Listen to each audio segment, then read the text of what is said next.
It's Sunday night, 8 o'clock. Welcome to All Lacrosse Live in snowy Toronto. I'm Gary Groob. Dug my way out just so I can get in here, and if winter ended tomorrow, I wouldn't miss it. Eduardo, when do you want to trade? Yeah, I'd like to know that. And Muffler Mike's out this week. He's under the weather, so we wish him the best. I know he's here in spirit, but hey, it is what it is. I have, as always, Shawn Slaght, who had to work his way to get back up to Moose Jaw. Shawn, how you doing? Oh, I'm alive. The It was worst a thing in wild the time. world that happens is you're trying to leave SaskTel and the wheel falls off the car. Yeah, That has to be. and it doesn't help. Doesn't help that it's be like minus 40 out. Yeah, I don't know if my head wouldn't have exploded when that would have happened to me. It's like I've had it where I've gone to Buffalo and the lot that I've been in looked like my car was in jail, and until my head came back and walked around the place and found the walkway that I could actually get out. But things like that would stop. This one would just send me going, what the hell? Yeah. Is there no? Well, I'm glad you made it out okay, and Hey, at least the game was worth it. Good point. Good point. We'll get into that though. Yeah. All of those things. But just a reminder before we get rolling that all our episodes are streamed live across Facebook, Instagram Live, Twitter, YouTube, also Twitch. And remember to hit the subscribe, follow, and like buttons. Always share. Tell everybody about us. It's great to meet up with everybody all over the place and talk lacrosse. So it's a real buzz. I love it.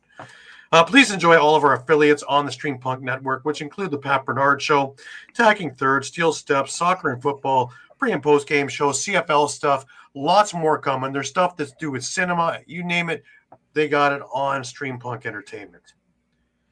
Also, if you missed a show, no worries. You can grab all the shows on YouTube. You can catch it at Stream Punk Entertainment. You can catch it at Stream Punk Cinema, Stream Punk Sports, or especially you can catch it all across all the time for any of our stuff. And when you go there, you can also catch our library of shows, interviews, press conferences, fights, a whole library of retro games. More coming this week. They are ready. I just have to go get them and get them up. And some more interesting games coming from yesteryear. Remember to stay up to date on all sports by visiting streampunkentertainment.com with great articles from our huge staff of contributors. And while we're on it, remember that the show is brought to you by 60. More than just a number. 60 is Canada's newest and most exciting sports uniform and teamwear brand, delivering top quality uniforms and teamwear that reflect the spirit and identity of each team. Their commitment to innovation and excellence sets them apart, ensuring that every customer experiences the perfect blend of style and functionality. Unleash your greatness with 60. You can get to them by, number one, hitting the QR code that's on the screen now. Number two, you can go onto Instagram and go to sweet_60, and you can DM Jim over there. You can hit them on their email at info.sweet60@gmail.com. Or you can go to their website, which is sweet60.ca/60. Also add Lax Talk 10 for a 10% discount on your order. Great stuff and really quality stuff, quality work. So please give them a look and give them a call. Well, we're going to start the week out with not great news.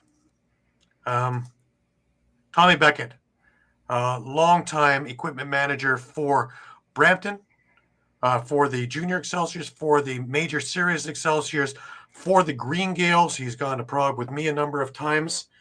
For the Albany Firewolves, for the New England Black Wolves, and a whole host of other teams. Probably the greatest equipment manager in the business. He passed away Saturday morning. He lost his battle with brain cancer. And the lacrosse world is a great loss to everyone involved in it. And our thoughts and prayers are with Tommy's family at this time. And he doesn't want a memorial or a funeral, but just to keep Tommy in your thoughts. I have a Dan Teat jersey up from Brampton. Just a little memento. It's funny. I came across a pair of Excelsior short from way back when. What gave them to me, so from yesteryear as well. So, on a good note, I was at the game on Friday, the Bandits and Rock game, and I bumped into an old friend of the show, an old friend of mine. Good to see Matt Martin again. He was in fine spirits, cheering his Bandits on. Of course. I also had a buzz, man, because I was the halftime guest for the Buffalo Bandits radio broadcast on Bet 1520 with John Gertler, and what a great time it was. The interview, if you're interested in seeing it or hearing it, is on YouTube on Lacrosse All The Time, on my YouTube page at G Groob. It is on Instagram at my page or at Lacrosse All The Time, and is also on Facebook. So plenty of opportunity if you want to hear it. A great interview. We had a great time for the 10-minute half, and talked about a lot of topics in and around the league as well as the game itself. So it was a good time.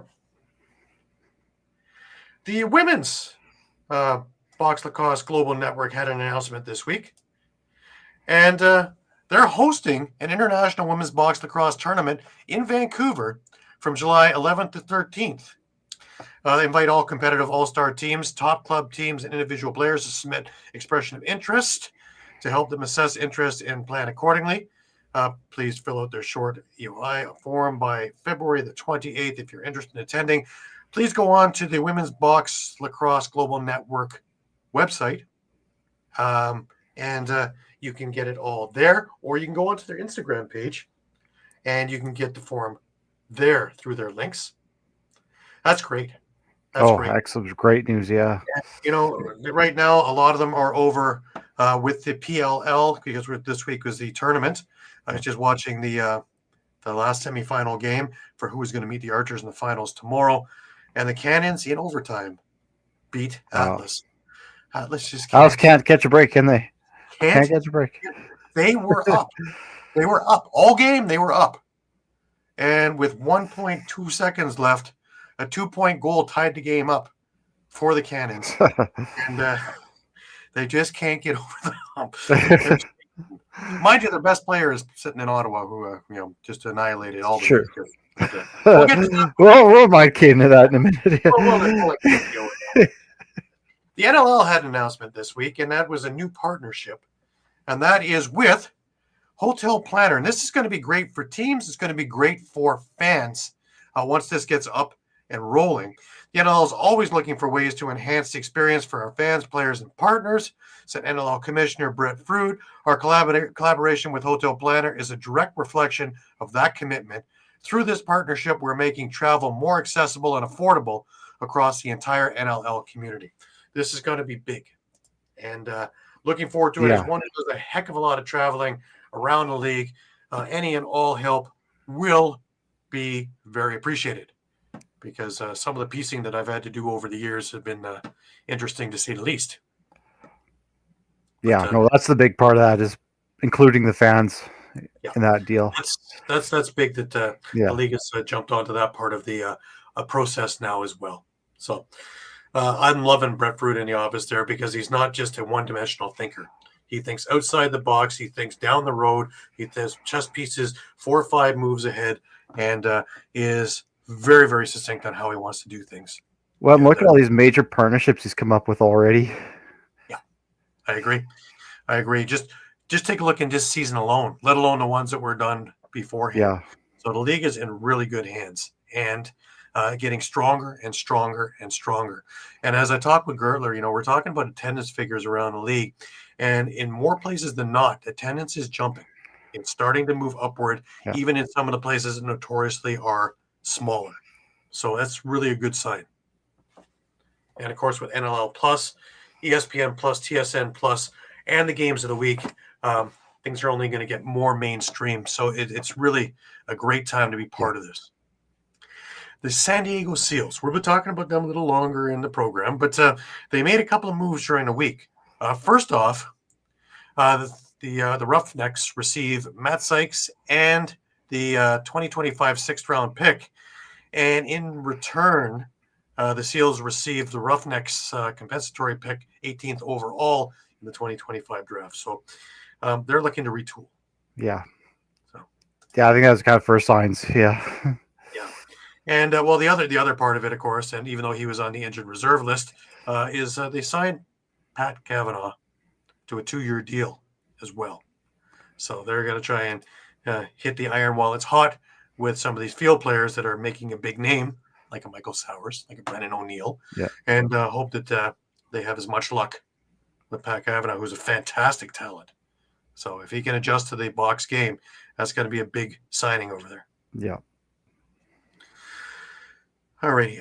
We move over to the WLA, and they had a signing, and I love this signing. And not just because it's my Shamrocks, but Elijah Gash, who, of Rocky fame, he has signed with the Shamrocks. They've now added transition, speed, and strength to that lineup. And you can almost hear yeah,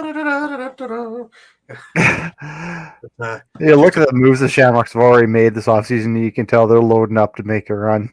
Oh, yeah. Oh, yeah. Them and Coquitlam are both looking at front run for this thing. And you know what that means, right? That means, of course, Langley's going to come out of nowhere and beat him. I mean, Langley's already been, loaded to the hilts for years. So, yeah, it's if they can reconnect some of the guys they didn't have last year. Yeah. And we're really going to have an interesting summer over there. Oh, yeah. All right. And as I mentioned, we had the PLL had their tournament this week. And, Atlas looked pretty good. The Archers were great. There's just no two ways about it. They went 3-0 in this thing. The Cannons finished, I believe, 3-1 with today's win. Atlas finished 1-3. Really didn't really help themselves too much, but they had a chance to make it to the finals yet. But tomorrow at 1:00, and you can catch it on ESPN2 or ESPN Plus or TSN Plus. It's going to be the Utah Archers against the Boston Cannons for the championship. Now, not to be outdone by all of that, it's a little more confusing to look at, but we have the women's in there as well. And the New York Charging, the Maryland Charm, and California Palms, Boston Guard playing. And so they have their championship tomorrow at 11 a.m. Eastern. And again, ESPN2, ESPN Plus, TSN Plus. And it'll be New York Charging against the Boston Guard for the championship. Just absolutely fantastic sixes play. If you've never seen sixes, this is a great chance to see it. There's been a few little tinkers here and there that have made it even more interesting. And my God, is it quick. Because literally 2 steps and you can get a shot on net. So it is just something to behold. So please, if you have an opportunity tomorrow, I know it's family day here in Ontario as we dig out. And dig we shall. I might make a tunnel just to get out of my door. But it's snow like this since 1990. It's insane. I'm done with winter, dude. I'm done. Me too. I'm waving the white flag in this. You'd wave a white flag, we can't see it with all the snow. Yeah, well, just get right there. Then you got to wave a green flag or something like that. They can see you. Yeah.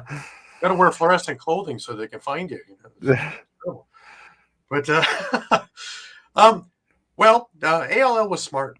I don't know if they foresaw the future or whatever, but they had 4 games on Saturday and 2 games in the ALL West. So they didn't have to deal with canceling games on a Sunday because 40 centimeters fell more over where Six Nations is because that's a snow belt. So they're more like 60. Yeah. God help them. God love them. But a few interesting things. The Timbermen and Riverwolves played. Now, the Riverwolves have been on a streak. They're on like a 6-game winning streak.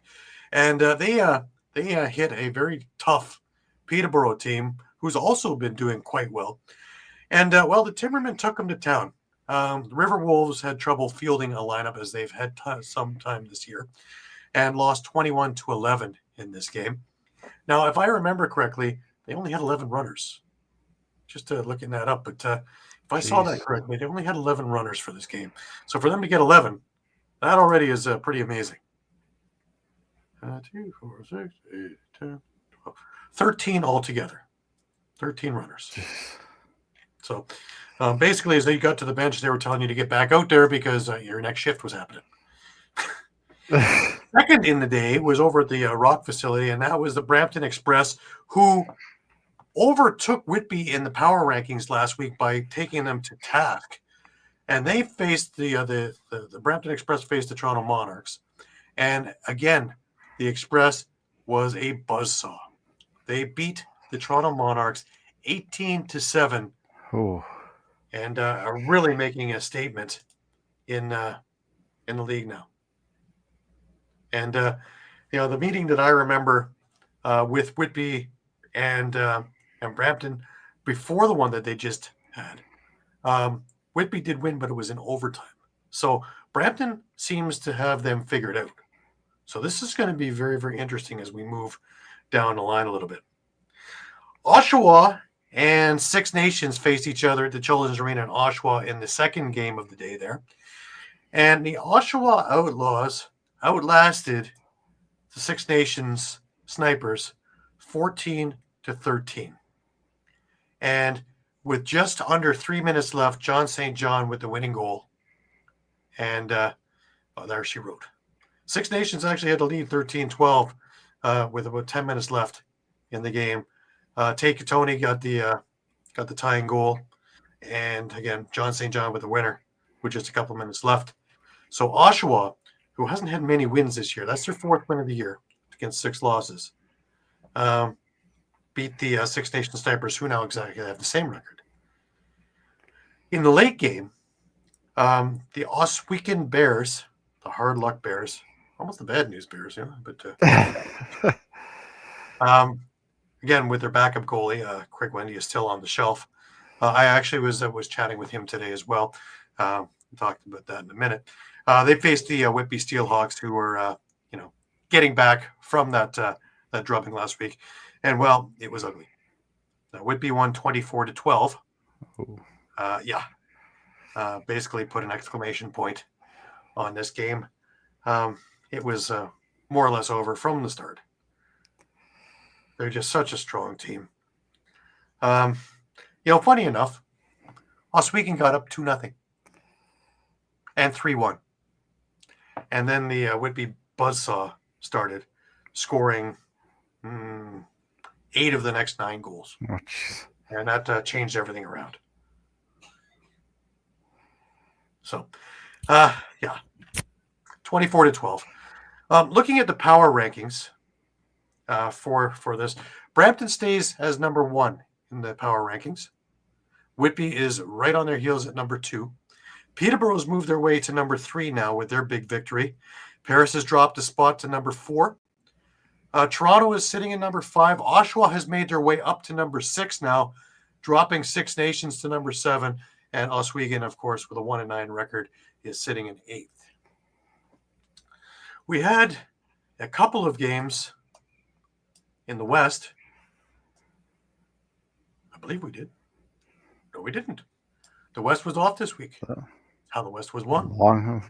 Long weekend as well. You decided to take it off, I guess. Exactly.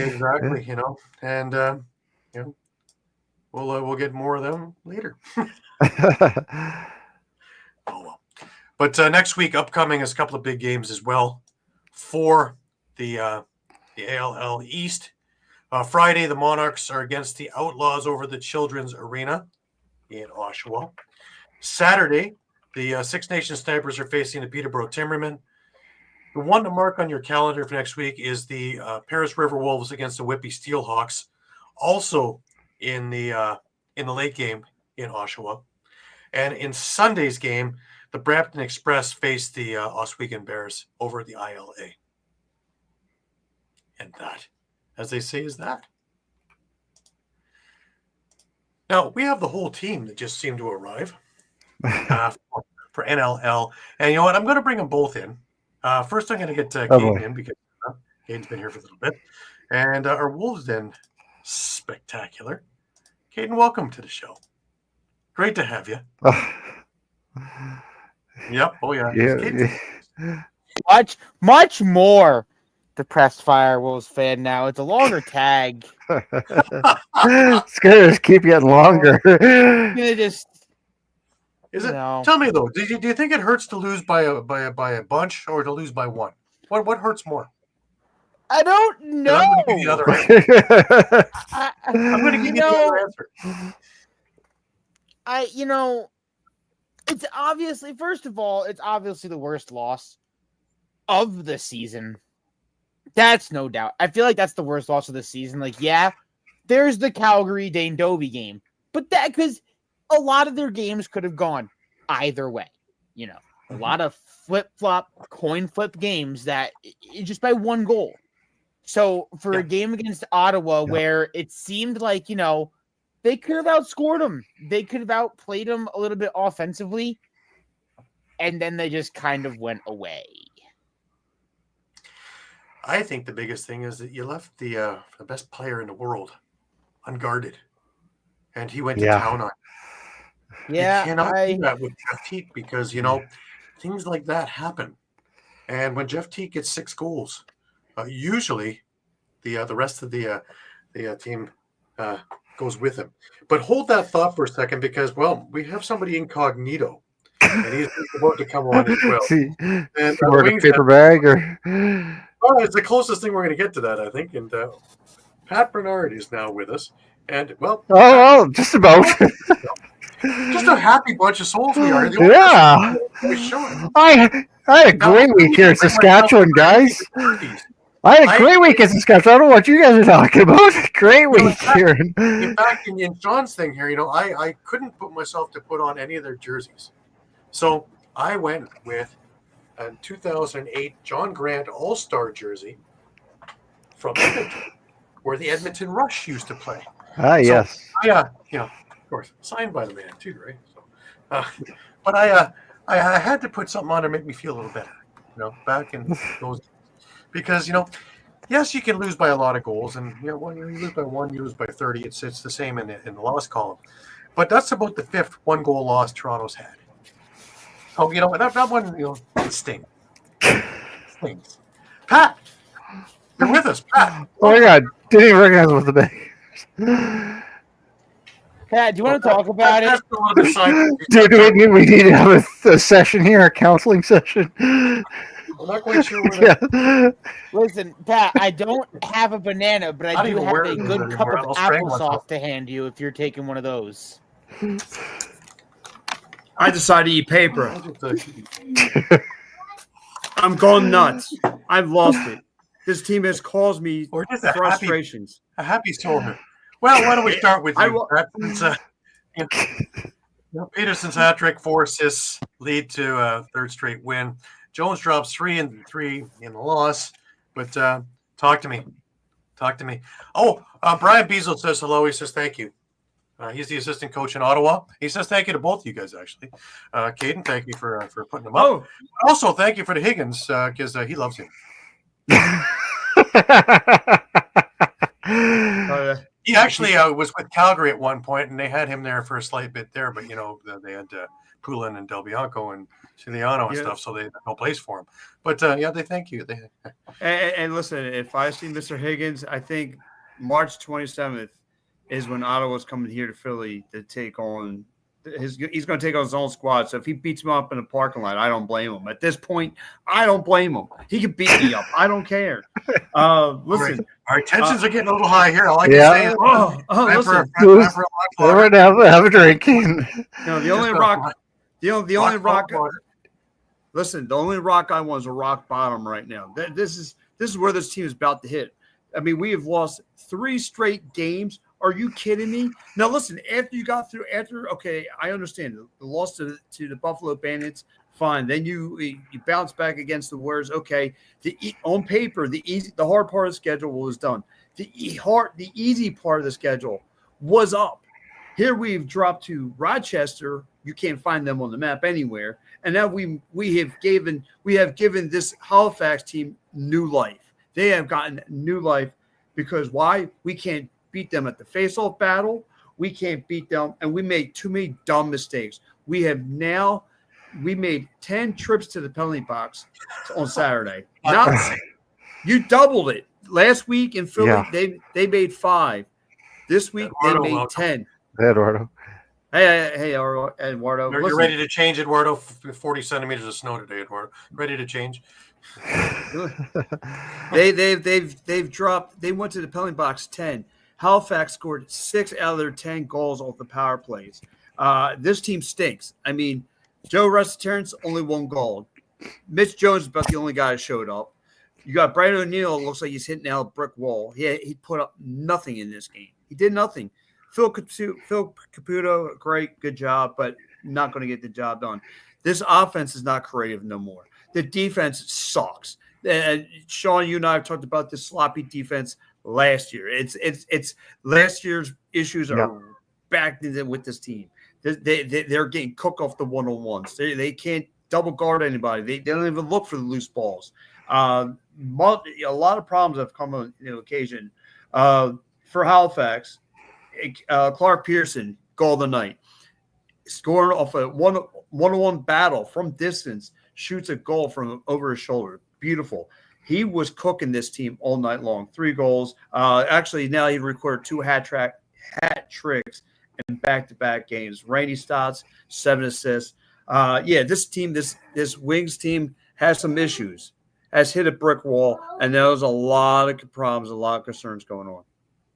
Right. No, you hit on the head, Pat. The defense is rearing its ugly head again. You gave up 63 shots. Yeah. And I know you're going to cover yours. Like a guy like Higgins could, he thrives with seeing a lot of rubber, really. Whereas Nick DeMood's kind of a different goaltender. And he's good at this one. Yeah, like he can't be facing that many shots. Right.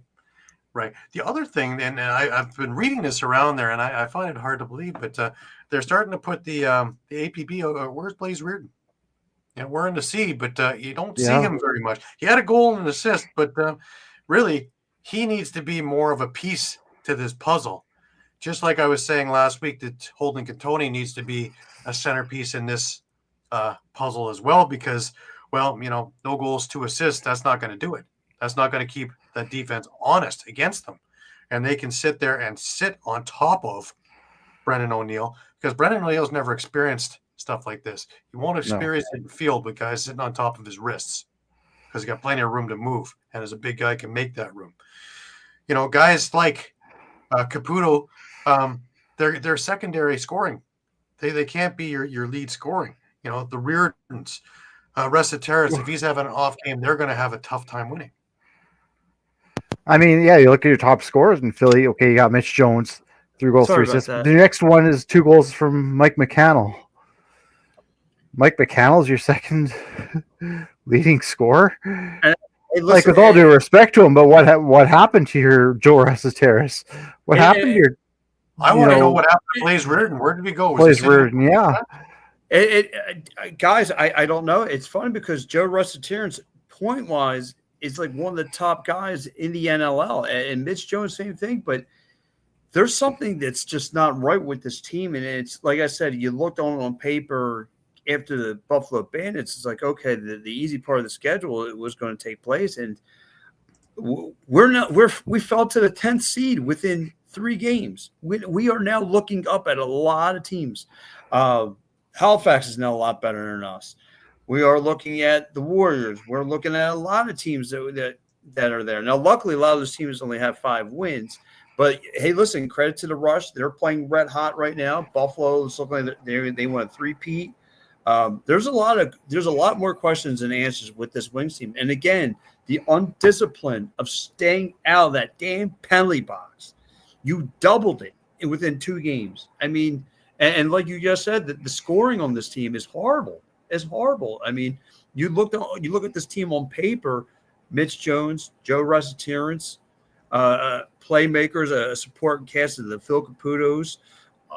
You have tons of guys. You got Mike Sowers and you got Brandon O'Neill there. 2 young studs from the PLL that were supposed to be making an impact for this team. And nothing. Just they can't close out games. Plain and simple. They can't close out games, and they can't stay out of the penalty box. That's the 2 big bugaboos. They get gates to the fourth. Halifax took you guys inside and outside. They took you outside with Cody Jamieson, inside with Thomas Hogarth, outside with Randy Stotts, inside with Clark Peterson. It just came back, forth, and some of their other big guns didn't do anything, but they didn't need to. And then when you have Jake Withers, who's a vacuum cleaner, 17 loose balls, the writing's on the wall there, right? And 20 out of 26 in faceoffs. Yeah, Philadelphia needs to look at something. Yeah, well, listen, even that win months ago against the Rush, the one thing I noticed, they took their foot off the gas pedal. Now, they barely walked out of Saskatchewan with a win. They barely walked out of there with a win. That's the problem with this team. They can't close out 4 quarters. When it comes to fourth quarter time, this team is tired. They got fatigued. They are cooked. And it's a shame because if they miss the playoffs, you got to hold – listen, I give Ian Rubel a lot of props for giving this team 5 wins. But I also now have to, one thing I said earlier in my show today, I can throw you rose petals, but here in Philly, that rose flower comes with thorn bushes too. So now I gotta let you fall in the thorns as well, my friend. You gotta face that. So he needs to dial up something. He's got to get this team more disciplined. I get it; it's his first year coaching with this squad and all those other things, but there's a lot of work to be done. Teams in the league, Philadelphia and Albany, face each other next week. Great, the battle of the basement. Battle of the basement, sir. No. Excuse me. I'm at the bottom of the barrel. You at least have, 3 more wins than we do. We're working our way there, though. Caden, I'm going to be next to you within 2 weeks. If you're a Vegas fan, I would understand. Bottom of the barrel. Pat, I believe you found your high blood pressure moment. Yeah. Yes. Apparently, we're working our way down there. Don't you worry. Toronto's working its way down there. Another 1-goal loss. Well, is there new and innovative ways how to finish the game? Notice how I'm just being quiet over here. I might have to fly to Saskatchewan for the playoffs this year. Yeah. I mentioned Vegas. They're currently facing Calgary right now. And at about 10 minutes in the third quarter, it is 12-4 Calgary. So they're laying There's it some on. more good news. You see the first round pick for the league is going to be Vegas, and who owns that? The Toronto Rock. Until they trade Rock it. Are going. Who's going to own the number 2 pick? That'd be the Toronto Rock. Until they trade it. Until they trade it at the trade deadline for somebody who's 86. And maybe we'll get Curtis Dixon here. Yeah. For goals in that game so far, Brings have home and home with Albany over the next 3 weeks. One of those teams Great. wouldn't need a great. Yeah. A team that's owned the Wings. Great.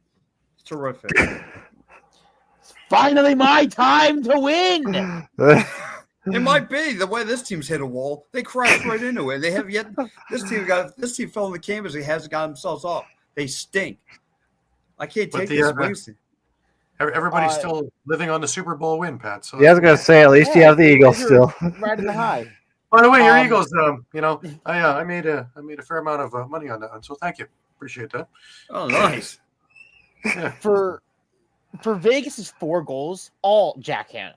Jack Hanna is just the leading offensive piece of that team. I mean, he continues to do it each and every night, and so far 4 goals. Checking other points. But obviously he doesn't have any other points. Galligardi, Casey Jackson, Adam Poitras, Kyle Killen, and Jackson Webster add on assists for them. Well, Vegas has already had a rough weekend, right? Yeah, they already. Yeah. They had a tough game against Vancouver, and Vancouver finally righted their ship and put the needle to N. And they look like once again they got back on the same page as their coaching staff and actually executed because they were able to really hold Vegas in that first half to 2 goals and completely shut them down in the second quarter. Oh, yeah. Yeah. I mean, the fact that Aiden Walsh set up 34 saves for the first point is huge for Vancouver in that game. A lot of relying on them. In that, I have some of those stats as well. I'm taking over Mike's game today. Vancouver coming up with 46 shots to Vegas's 42. Vancouver only had one power play, but they did capitalize on it, which was good. 14 penalty minutes for Vancouver, while Vegas only saw 4, and Vancouver took the win in the faceoffs 14-24. So, they dominated. So we're used to seeing Keegan Ball doing all this offensive stuff for them, but it wasn't. Marcus Claridge over the last number of weeks has just stepped into his own and just absolutely been spectacular. Claridge had another 4 goals in this game and an assist to go with it. He's really been the spark plug, as well as Charlene Beatties with 2 goals and 4 assists. So, that leaves Keegan Ball on the outside being the playmaker, 7 assists in there with a couple of goals. So, if they can keep to that, Peyton Cormier was in the lineup, and as a rookie, he's getting his feet wet, and had a goal and 2 assists, and he's looking more and more comfortable each and every game that he's playing. And you mentioned Keegan Ball, 2 goals, 7 assists for 9 points, hits 300 career assists, and the 500 career point mark. So he's just another offensive threat for that Vancouver team that just continually piling it on, which is great. But then another career night, Riley Lowen hit 2 assists on only 2 points for his 400th career point. So, Nice. Shout out to him. Nice. And again, Aiden Walsh had a great night. Yeah. 34 saves out of 42 shots. Good night at the office. He's really coming into his own, which is great to see because the pressure that's on him. Oh yeah, especially he's knowing where Del Bianco wants to go. And then on the other side for Vegas, it was Landon Kells in net, and he takes the start away from Justin Getty after Getty started the past couple of games since week 7. But in that time, Vegas went 1-2. So I kind of wonder, after this loss, does Vegas go back to Getty? Does Vegas kind of see, we saw a game with Landon again and, 12 goals on 46 shots. So, matching Walsh in saves on more goals. Do you go back to Getty? I don't know. No. It really is. I think it's a platoon now because really neither seems to be. But you really can't blame them. The rest of the team isn't performing in front of them.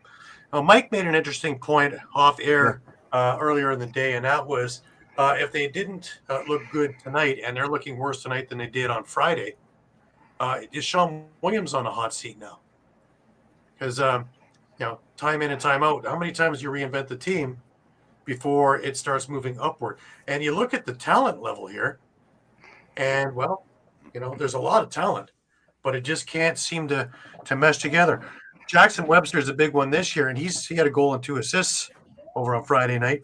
Kyle Killen finally is on the plus side in this, but there's just not enough at the right times, and it certainly isn't in big chunks.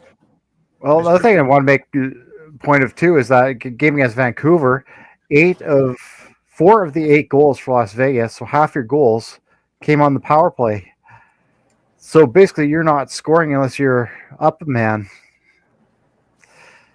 That's not going to get it done, right? And for Sean Williams, he's a great lacrosse mind, but how much longer is this going to go on? Something's got to get shaken up.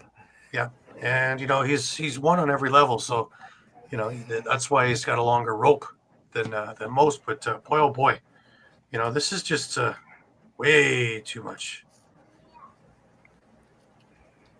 Yeah, Getty started tonight, got pulled. So again, there you go. The system is in full swing there. But if neither is doing okay, and really, there's only so much you can blame the goalie if you have no defense in front of you. It really doesn't matter who's in. Matt Vince would have a hard time right now with this team. But wow. Yeah. Wow. Now the other game. Go ahead, Frank. No. I want to touch. Like I said, I don't want to go too far on. I do. Like I said, I watched this game thoroughly, though. I not to go too much back to the Wings and Halifax game, but I do. There's one thing, and I want to ask you though, fellas. I noticed a lot. You guys probably know more about Nick Demu more than I do. but I noticed the opponents now take those low shots on him that he can't stop. Is that something as a goaltender that's a deficiency on him? I noticed like a lot now since Rochester. A lot of guys take low shots on him, they go low on him, and he's having trouble guarding that. It's is that actually something on him? It's not just on him because it's funny. My wife pointed that out with Nick Rose also. Is a lot of bounce shots at the feet are going in, and it seems to be that that is the weak spot. Now you got a goalie that's like a Matt Vince, who's more of a reflex guy, can move and can make those saves, but still he's got his little kryptonites too, usually glove side. Yeah. But Higgy was good at that. Higgy could stop that. We're healing now. We're accepting. Higgy can stop that. Just saying. Just point out the obvious. Higgy can stop it. Yeah, there's a lot of goalies that over at the feet, hence the bounce shots. Yeah. That it really is a difficult thing because you don't know the carom off the turf. No, and that's something like I noticed. I don't know if he's a little slow getting it to make those stops, but I'm like, I noticed a lot of guys they're taking low shots on Nick Demu, and I'm like, maybe that's a deficiency on him. And now that is there tape out on him, maybe there's other teams now kind of focusing it. And when are the Philadelphia Wings going to make the adjustments to stop that? Because again, them getting beat off these plays and these guys making those adjustments and start shooting at the feet. Hey, listen, if you got to do what you got to do to get on that higher level. So get the higher ground. So yeah. So the second time also when I saw Troy Holochuk in net as they were pulling the goal, he's trying to get that equalizing goal. That he again a low shot, but he was able with the reflex to make that kick save and get that leg out. Also helps him save more. But where that might have wound up in the short side on Rose. So that's another thing as well. Yeah, because like I said, that's something I noticed in the last few games with Demu. I know like a lot of guys take their shots and they go low now. Because I don't know that's him just being a little too slow to get down there and make the stops, or they just find that to be a weakness, and yet Phillies you have to make the adjustments to come up with something else. Right. Now, while I got us here, of course, here's our pick'ems for the week. They're actually pretty healthy comparative to what we've done in some other weeks. All right, I'm only 1 point. Pat and Caden were the ones who. Pat bet against Philadelphia. So yes, I did. Yeah, I got hurt by taking. I should have. Taking Toronto betting against Buffalo one night and betting for Buffalo the other night gave me 2 losses. Wow. Figure that out. But but if you look at it, we're all bunched up there now. There's only 5 difference between first and worst, so there is no such thing as worst. Gosh, everybody's above 500 now, and moving up quickly. Yeah, absolutely. Well, gents, I just want to say thanks real fast for having me on. Pat, is always a pleasure. With the basement? Yeah, absolutely, guys. Listen, stay tuned. Caden, next week, you and me, my friend. Well, this is coming for you and your entire, atmosphere. Wells Fargo, have it now. You can have it. I'll send with MVP personally. We can, people leave now. Don't worry, it's coming back for a couple of weeks. Well, let's need a bet now. The other guy still wearing the loser's jersey. MVP, we have one of those in Philly. Where's that? His name is Brennan O'Neill. That's like Boardwalk right now. That's the only piece I can't give you. Anything else you could take, please. See you guys. All righty. Thanks, Pat Bernard with the Wings Nest. Good to see you, Pat. See you next week. Have a great one. See you next week, Thank you fellas. so much. All right. So we go down to the Toronto Rock.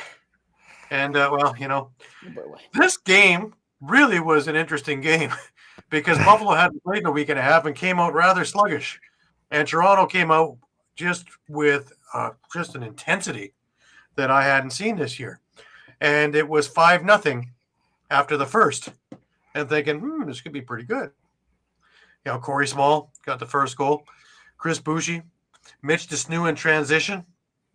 Josh Dawick with a pair picking corners. Boy, oh boy, has his shot gotten great. So, and they were going inside. They were making Matt Vince move.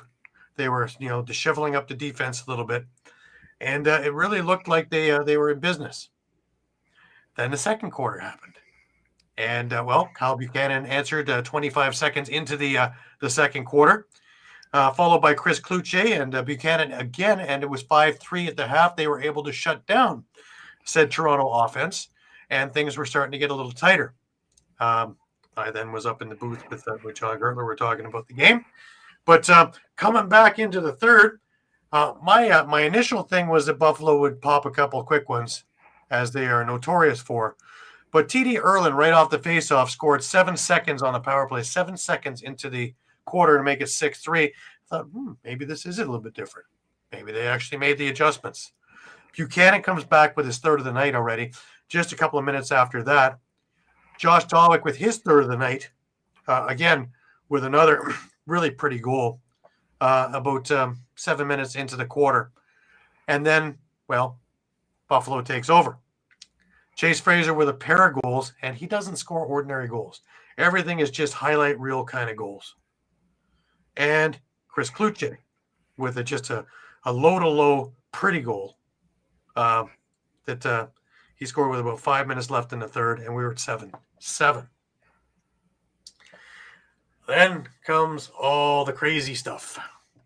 And that would be our fourth quarter, because as things went along, things were getting more and more rivaled. The officiating in this game was a little suspect in my eyes. I think they were afraid that this thing was going to get out of hand because, these two teams loathe each other, not just dislike each other. They absolutely hate each other. And, things were getting chippier and chippier, and penalties were coming. I know I was sitting by the penalty box, and boy, oh boy, were some of the bandits angry. Nick Weiss, I was sure, was going to get an unsportsmanlike for all the stuff that he was saying and all the slamming and banging and things, but he didn't. He just took his penalty. In the fourth quarter, Chris Boucher took a 5-minute penalty for an illegal body check. Now, I'm sorry, but a body check with a shoulder is a body check. Ain't nothing illegal about it. If it was a 2, I would say that was stretching it. But it was a 5. Upon review, it was still a 5. And because it created a big brouhaha, it gave him a dead ball foul. It gave Priolo and it gave Thomas Whitty a pair of penalty each.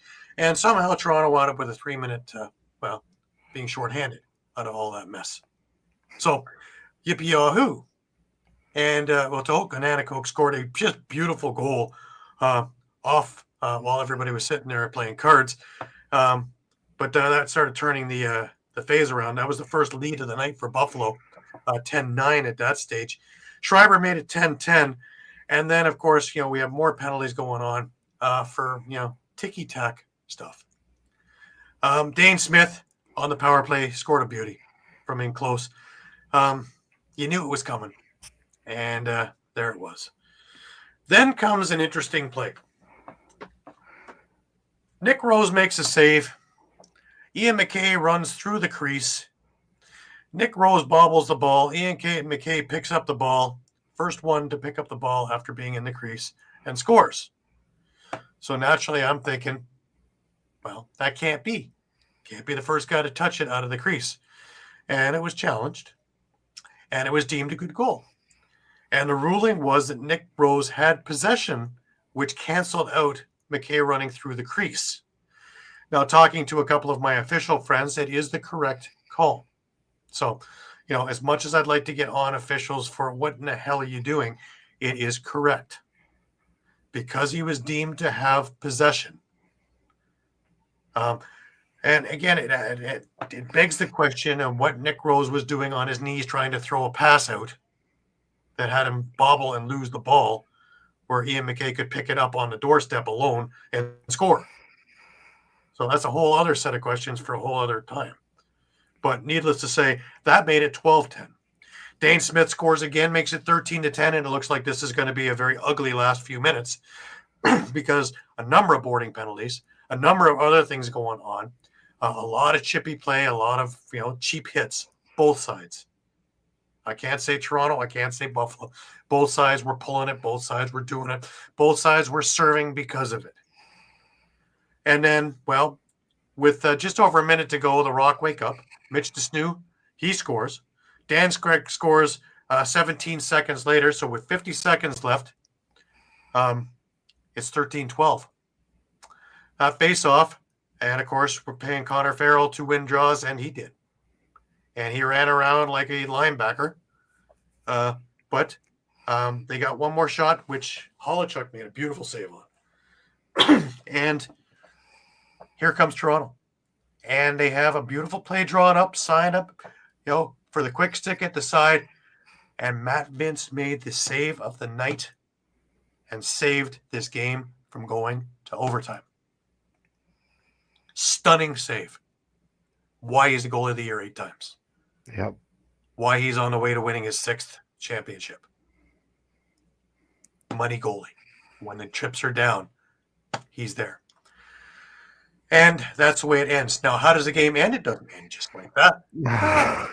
There's a Buffalo Toronto, of course not. Not with Toronto Buffalo. Paul Dawson gives a shove to Dan Craig in the back of the head as time has expired, and that draws everybody, including the coaches, in which Dietrich, the GM and defensive coach for Buffalo, is chomping at the bit, and Rusty Kruger's got him by the shirt, not by the neck, by the shirt, fixing his tie, Yeah. Well as all the other players that are going. Ironically, the only 2 guys who weren't getting in on it was Matt Vince and Nick Rose, who were just sitting. That was a great one. They were down this to chat. Yeah, they're just talking and they're just good, yeah. Flying all over the place around them, and they're just there. Now, of course, here's the other thing that's a little bit of a in my crawl a little bit is yes, there's a lot of Buffalo Bandits fans there. The refs, of course, they don't have to shake hands because they would punch each other in the face instead of shaking hands. But they send the Rock off the floor first, so that leaves the Bandits on the floor to now salute in the Rock barn on the Rock floor. Yeah, just a little thing.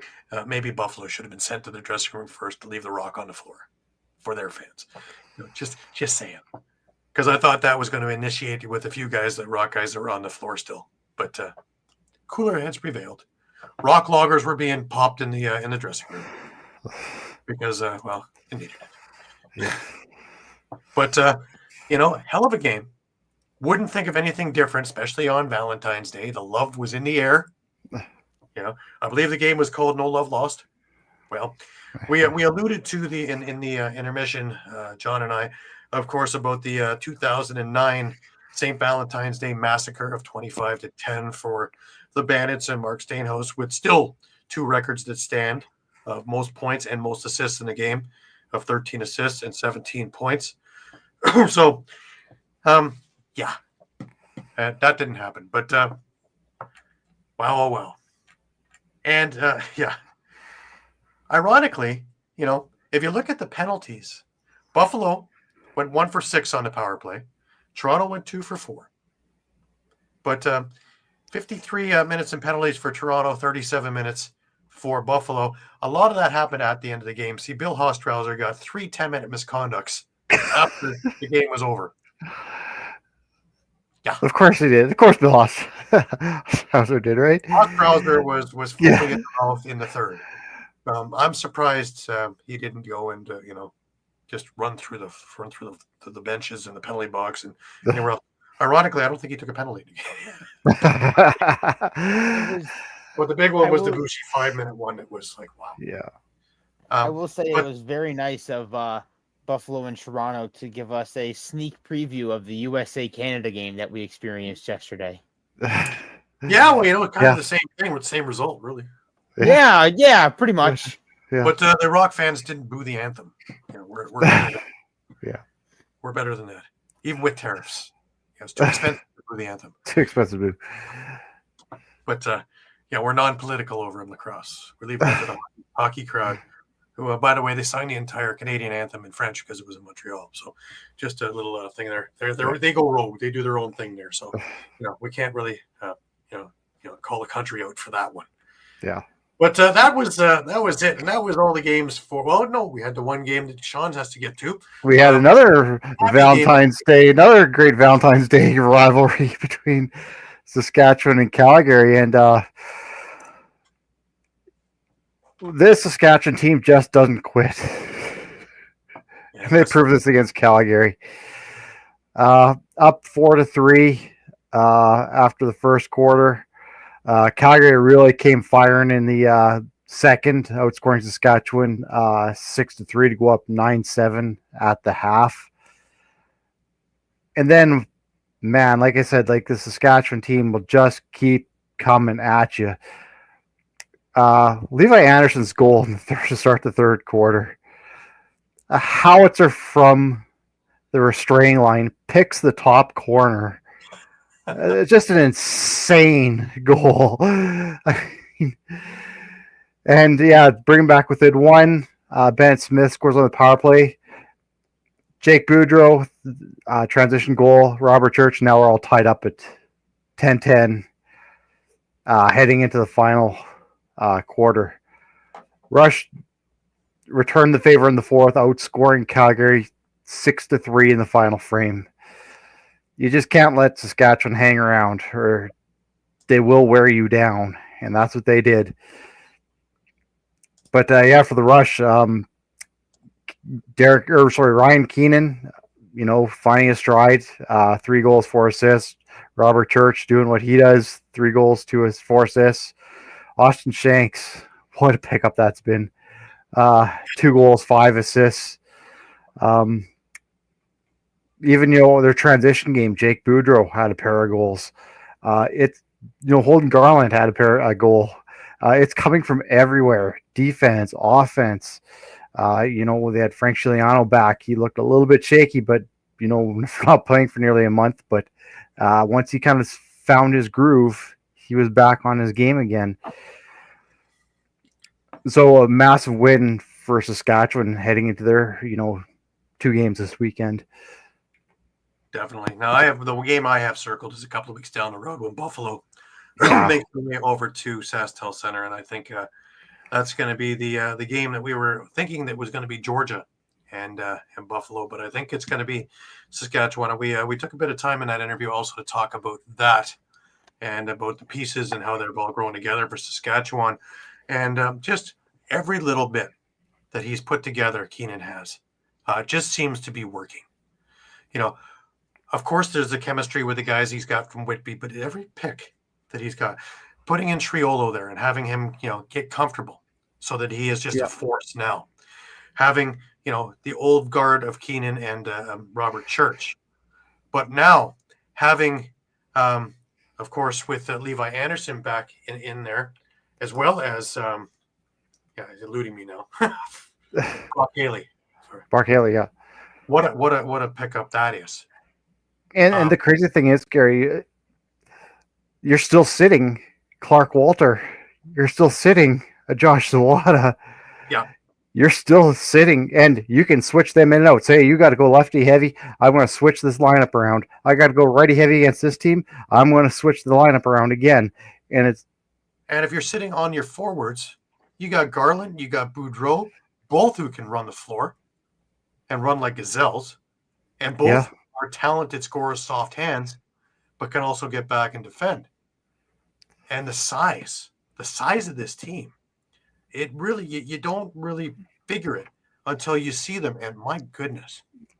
And then don't forget, if Matt Hossack is not in Defender of the Year conversations, that would be a travesty. He's having a hell of a year. Yep. And then again, let's not forget about Mike Messenger. The guy's a brick wall. Mm-hmm. If you even get anywhere near him, he's going to knock you on your ass. Even a guy like Adam Jay, he unsung, but as your fourth defenseman, I'd like, in most teams, he'll be your number 2 or number 3, easily. Yeah, and he's going to sit down the middle, but still, he's there.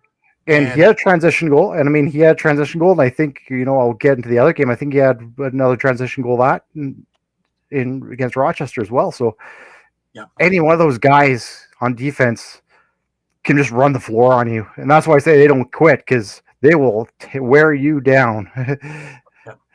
Yeah. And, as long as the goaltending holds up, and personally, I like Kostiuk.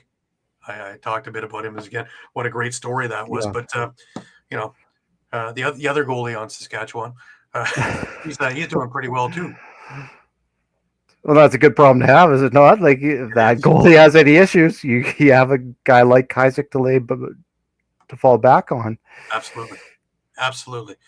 So yes, Saskatchewan is making their mark in the league, and you can say all you want and who they beat, but you know what? We've talked about that before, and I like Calgary. I think that they're really an underrated team, as you're seeing tonight when they have a chance to spread their wings and fly. That they find ways to win, continuously find different ways to win with different players. And they were completely hamstrung for a majority of this game. Now, they made a game of it in the end, but Saskatchewan has learned in the last 2 years how to win and how to close out these games. Well, that's a big thing. Fourth. That's a big thing. A couple points to your point about learning to win. I mean, that's what we saw last year, was so many of those losses, again, we said it many times, were 1-goal losses. And that's one of the reasons why Derek Keenan said he brought in Austin Shanks. He said, that's a guy who's going to be a game changer and win those games for us, because he'll bring in that extra 1 or 2 goals. And the other thing why this was such a huge win was Calgary, I believe they were 5-3, right behind Saskatchewan between first and second. Now Saskatchewan, with that win, gave themselves some leeway between first and third, drops Calgary back. I mean, that's a very good Calgary team, and they took it to them. Right. Absolutely. This team really has me interested. They got my attention in preseason when I was watching them then, and they have really piqued my interest over the last couple of weeks. And, it's not even, I don't care who they're playing. It's themselves and how they're going about things. And this is what happened in 2015, 2016. It didn't matter. They were just a buzzsaw. It was just doing their business wherever and whenever they had to do it. And that's it. They weren't flashy. Yeah. They did their jobs. Everybody had their role, and everybody played their part. And you've got the same front guys, the conductors, shall we say, running it. And you take a look, and the same thing is happening. With the right chemistry and the right leadership, this is what's happening. Yeah, Derek said when we missed the playoffs, he said, I can turn this around. I've done it before. I can do it again. You got to believe the guy. To the Saskatchewan Rush fans, the fan base, season tickets, and the management was heartfelt. And this is unacceptable for this organization. So I will take care of it. And take care of it he did. And when I talked to him just before the season started, he was so enthused about the right pieces and how it's all coming together. And we brought up 2016 and that era. So if he's seeing it that way, boy, oh boy. That's a scary thing about this team. And you kind of alluded to it there, Gary. This team's actually improving as the season goes on. They had their bumps, they were getting through like those close games, and now they're starting to, blow teams out, and they're getting better and better, and they're scoring more and more. To the point, there's sky's the limit for this team. Yeah, absolutely. All right, let's move forward. Caden, I know that you are chomping at the bit on this one. Yeah, I know. 6 goals, 3 assists for Teat. Simmons gets 3 goals in a defeat. By the way, if you notice over my shoulder there, that is his father's jersey. That's Dan Teat's Brampton jersey. So I was going to actually put Jeff beside it, his Atlas jersey, but we know what Atlas did today. Yeah, that's only because he was busy, beating on Albany. He couldn't get over to. This really? had to pull that out. Well, my whole point beforehand was the one thing in the couple of Ottawa defeats was they were able to stifle Jeff Teat. Well, there's only so long that can happen before, boom, the gusher happens. And, well, you got it. But a few other things came into play as well, is that, Larson Sundown. Yep. Connor Kieran also had decent games in this. Riley O'Connor is back and looking good again. So it opened up a number of different things that they couldn't just key on T. Because, well, one of the things that stood out to me was number one, Ron John getting a beautiful goal, just a gorgeous goal. Jacob Dunbar was running free. When Matt Bernier is scoring, you know that things aren't going well in defensive land for the Albany Firewolves. And a lot of that has to do with a couple of guys coming back, including Cole, who are first game back and got to shake the rust off because it's been 5 or 6 games that he's been out. So it's going to take him a week or two to get back up to speed.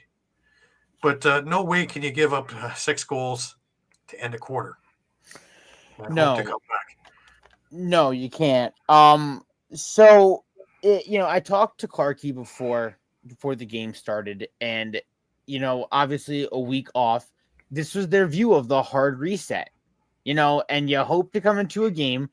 And I mentioned it earlier when I came in, and I mentioned it even last week too, is that the hope is to be able to outscore a team who is struggling to put up more than 9 goals a game when Albany is, safely putting up about 10, 11, 12 goals a game.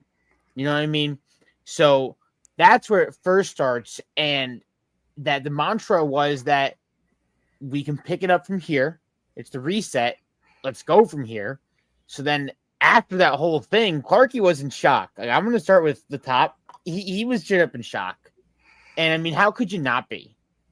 Like you mentioned, they could not stop Jeff Teat. Like you mentioned, Jeff Teat, 6 goals, 3 assists for 9 points. Also had 17 shots on goal, which led the team. I mean, anytime he had the ball, he was just letting it rip. Because, I mean, anytime it seemed like he had the ball, he was going to score.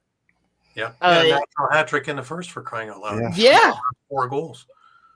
And then on top of that, 6 loose balls. So even if he's not shooting, he's still able to pick up things that are on the ground. Like I've seen some players who are scoring 3-4 goals, but are getting like 1 loose ball. For him to snag up 6 while still scoring 6, it's pretty impressive. Now, I had Brian Beazle on the show on Thursday, the assistant coach, the defensive coach for Ottawa, and we talked about Teat, and we've all known him since he was very little. And of course, Brian's known him since he was born, because Dan and him were good friends and through the Brampton organization. But Jeff sees the game slower than everybody else. He sees it all developing, and it just, everything is quick for everybody like me. Get it, dump it off, move it up, run it up. He sees it slow and sees it all develop. He sees it before it happens, and is able to facilitate what's going to go and how he's going to go about things. And it doesn't hurt God-given talent, but he puts in more work than anybody I know. He's at the hill as a coach. Yeah. He's there at 6 a.m. doing his work and doing his shooting before anybody gets there. And he can, Curtis Connolly said it on the show here, that his favorite thing was to sit on the bench in New York and watch Teat pick the corner 50 times. He's just that good at it. But he also is able to see those hits that nobody can hit him flush. So that's why he doesn't get hurt.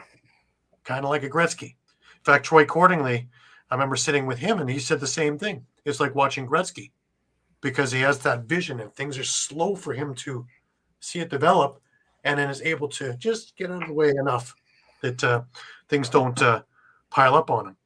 But to have that as your captain and your quarterback, that's just amazing. And then you have a secondary, and we said it in years past that he didn't have the support. Well, now with the sundown, with Kieran full speed, Jacob Dunbar on the other side, and then you have Riley O'Connor, and everybody's working. Well, now you have all the pieces that you need. Throw in a Kyle Matisse, throw in a Matt Marinier with the odd goal here and there, throw in a Ron John, and with some transition, and they can't just key on offense. So now it gets scary. And sorry, Pat, having Higgins back there frees up a lot of guys that they're not worried about being caught, that they're, pushing the ball forward. So that frees up a lot of more offensive chances right there. But Albany, there's moments where I saw that were just, they looked great, but they were separated by greater moments where they just looked lost. And if they could find a way to get those great moments and put them a little closer together, you're onto something. But it's just a strange thing that everything was working so well at the end of last year, and now absolutely the reverse, that nothing is working, no matter what they try, and it just kind of works against them at times, and they're trying to do too much. Each guy at this point is just trying to do too much. You're not going to score a 4-point goal. You're not going to score all the goals for your team. Everybody needs to remember a team game. And what won them games at the beginning of the season, that's what's going to, as soon as they can get back to that. And a number of these games weren't terrible games. They were terrible outcomes and terrible endings and defensive collapses, but it had nothing to do with the offense. Now the offense is having trouble. So that's a whole different animal. No, 100%. And I want to go back to the Ottawa side really quick first. And you mentioned how before, when they were in New York, he didn't really have all that support. Now he's in Ottawa, like Dunbar. He had 3 goals, 2 assists for 5 points, picked up 2 loose balls, but he threw 10 shots on net. He was second next to Teat in that category, which was pretty good. And then next to them, coming back from injury, was Riley O'Connor, adding 2 goals of his own, being 100%. He was 2 goals on 2 shots, adding 5 loose and picking up 5 loose balls right there. So I mean, the depth is there for Ottawa. Well, I said at the beginning of the season, the biggest steal in trades last year was when Lisk was able to fleece San Diego for Jacob Dunbar. 100%. Yeah. That was the missing link, was Dunbar. Wow. Because I remember how good Dunbar looked in midseason last year when he started up with the Seals. It's like they were able to, really? How did they get him out of there without giving up the entire farm? Amazing. So it's already, a good start with a player like Dunbar to add for depth behind Teat. And they're just going to continuously grow, and growing under a guy like Teat is just going to be immensely great for everybody on that team. Yeah. And you take a look again, the coaching, you have Dan Ladouceur, you have Brian Beasley, both are winners. Just fantastic leadership. And Rich Lisk at the top, who we all know how great a person he is, let alone how great a leader he is. Yeah. So really, I love the organization, and I really hope they go deep, because this fan base is really starting to kick in, and they're starting to do the grassroots things. And over the weekend, they had programs for the kids for the Family Day weekend, and a few things there. So I can't wait to see the summer camps that are going out there as well. And they're there and very approachable, and they have their meet and greets at the end of the games, so people can associate and get to know the players. And it's a wonderful thing, and the organization has just taken it in. The same front office as it was in New York, mixed in with the Ottawa Senators front office, so you get the best of both worlds, and you get the best of both bases. So it really is a match made in heaven that, right away you're playing in front of 10,000 fans. Mm-hmm. So it becomes a home game right away. So a lot of upside there. And again, Higgins, 47 saves in this game. Sorry, Pat. I mean, Higgins was outstanding. I remember I got the opening lineup sheet, and I saw that Dunkerley's name was actually circled, and I texted the group chat. I'm like, "Whoa, Dunkerley's starting. That's huge." And then Higgins comes out, and I'm like, "Oh, this is gonna be interesting." And Albany seemingly got to him right away. It took 8 seconds for Albany to get on the board. Nardello wins that faceoff. The ball just kind of flies in the air. Everybody lost it. Everybody lost it, but Kurtz, and Kurtz runs it in. And it seemed like Albany had whoa, the reset was great. And then Dunbar, 40 seconds later. And it's it's going to be this type of game. And then a back and forth. Kostiuk added 1 to make it 2. And I'm like, hey, there it is again. And then Teat starts his first, tying it. Ranjan with his. Simmons ties it there. So, it was a good fight through the start. And then, 7-goal run. And not only their first, they had 2 7-goal runs. Ottawa had 2 7-goal run is a big one, though, because it went over 2.5 quarters. Yeah. It shut down actually Albany altogether. From the middle of the second quarter, they didn't score again until the middle of the fourth quarter. So you're looking at almost 30 minutes without a goal. You're not winning many games. No. And earlier on, Coach did pull Dougie and put in Andrew Kidd, and Kidd made 8 saves. And I think it was a single goal, or He's it a good was goalie. 2 goals. He is a very good goalie. 5 goals. So Kidd 5 goals on 8 shots. I mean, he had some outstanding saves, very acrobatic. But we were asking the question to Coach, is Dougie still the starter? And it's 100% yes, Dougie's still the starter. But the question I kind of put out there is, does Albany kind of do a Warren Hill situation? Because we talked about it a lot with Warren Hill and how a guy like that played a lot over the summer, same as Dougie. Should Albany give Kidd 1 full game? I don't see any harm in it, really. Yeah, at this point, what do you have to lose? And you got nothing to lose in this. Yeah. And you get to see a full game of Kidd. And I love the guy because I've watched him all through the summer in Senior B. And being part of the James gang, he saw a lot of rubber in the summer. He'd get a 75-shot game against because they had no defense. And boy, oh boy, he's losing 6-3. That means you made 69 saves. Yeah. He is very acrobatic. Very, very good. Good kid too. Very good in everything, really, and a good guy on the bench too. He's always, from what I see up when I'm walking around, and just from what I see from him, he's always talking to the guys. And that's something that you always see. But you can always see a lot of these backup goalies just getting the doors opening and just kind of talking out lines. But he's actually kind of, still staying involved with everything. He's still kind of he's got a great attitude. He's a good student of the game too. So he's going to be one that Clarkie's going to really like having there. But he is the future. He's a really great goalie, and he's just going to be a solid goalie. I find it funny when I see him on the bench. It's does he even shave? But we were saying that about Christian Del Bianco in 2019 when he won a championship. So true, yeah. And then, I wanted to go through some quick Albany stats. I mean, Ty Kurtz, a goal, 5 assists, 8 shots. I mean, he was the point leader, goal scorer with Simmons. He had a hat trick. He had a 5-minute penalty, and then 11 shots, 4 loose balls. Ethan Walker, 3 points, 6 shots, 5 loose balls. Dyson, 3 points, 10 shots. So second to Alex. I mean, Dyson's kind of settling in. He's getting those goals. He's getting those assists. He's getting those shots. It's just a matter of shot selection, I think, at this point.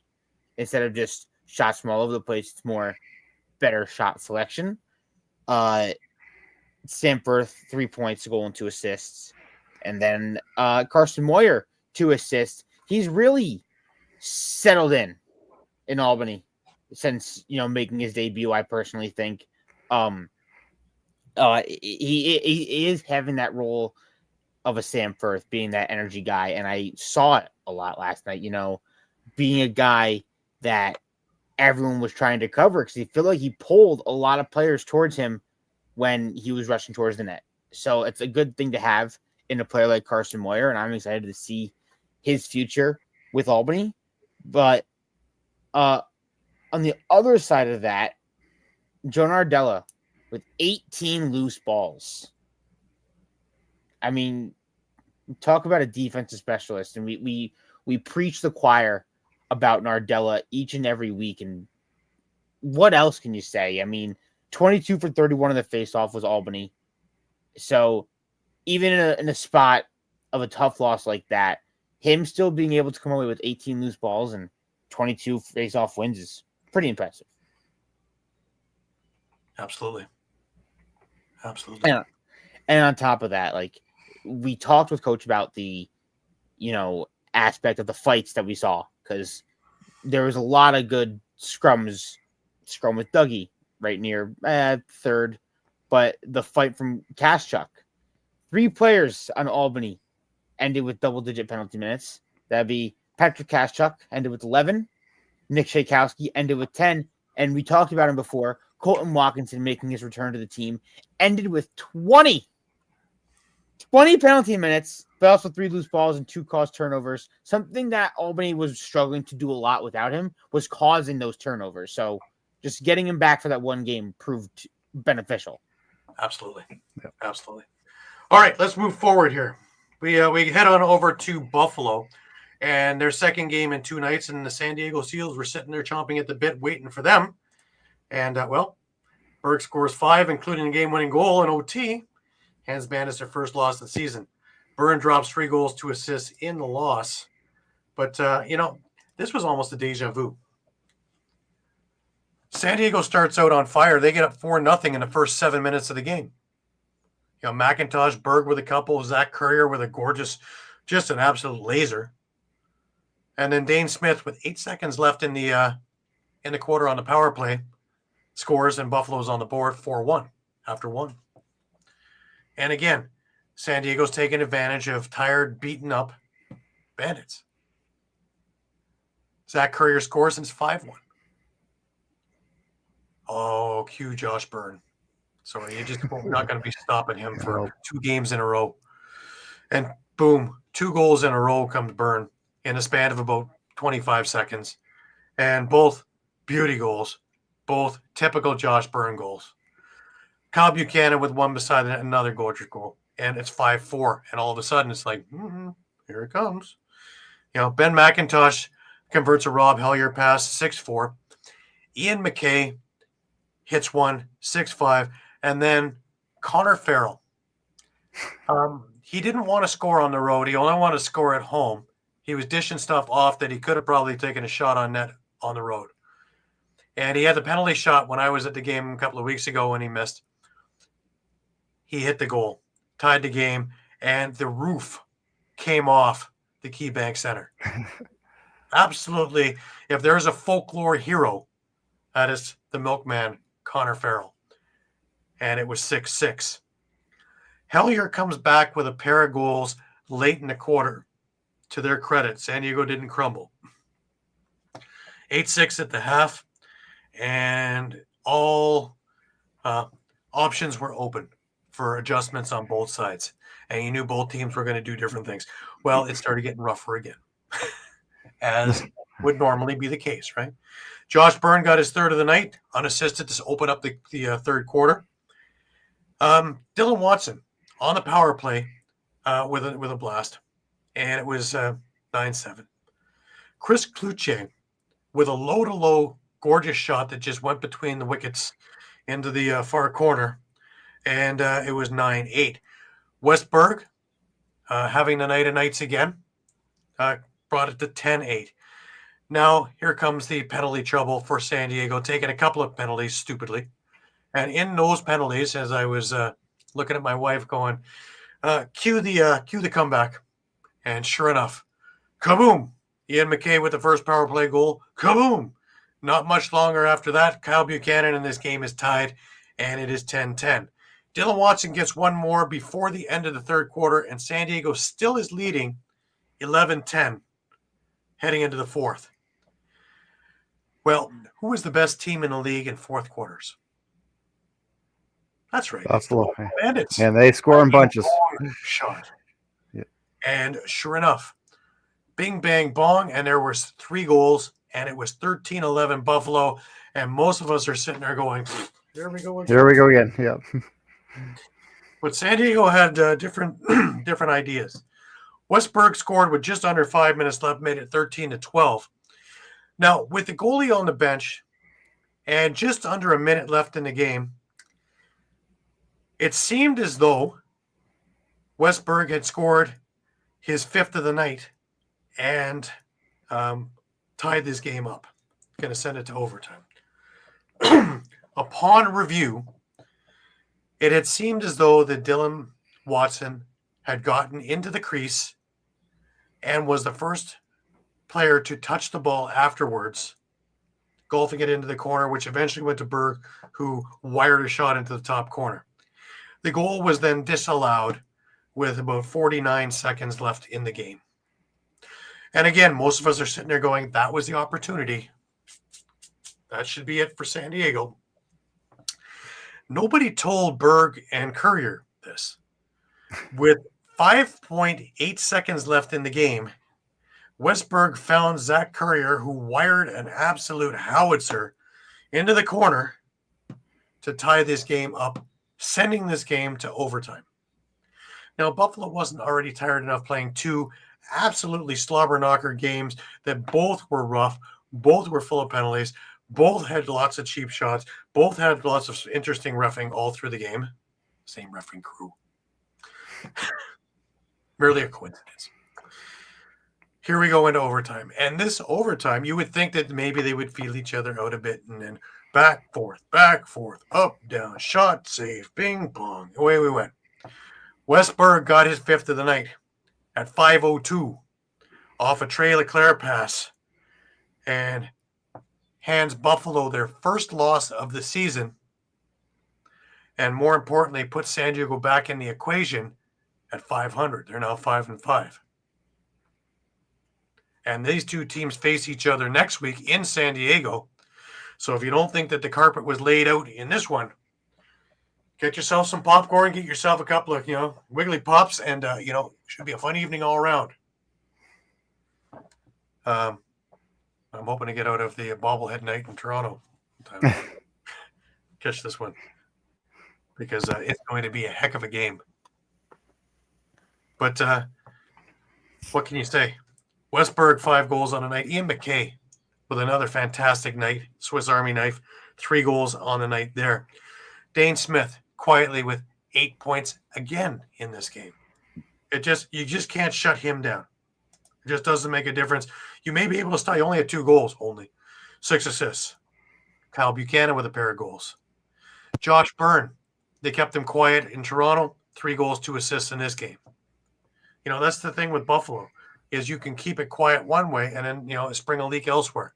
Chris Cloutier with a goal and 3 assists. Ian McKay had 3 goals, 3 assists in the game.